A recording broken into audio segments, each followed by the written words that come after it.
Lighting the second candle of Advent prayer.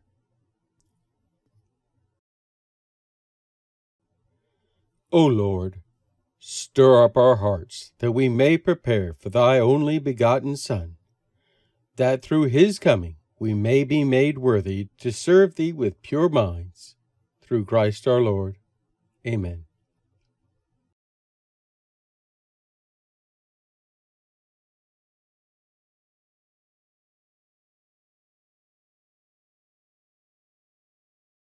Please include victims of disaster, disease, and despair in your prayers. Subscribe by clicking on the round logo on this page or in the lower corner during the video. Thank you for watching. Have a blessed day.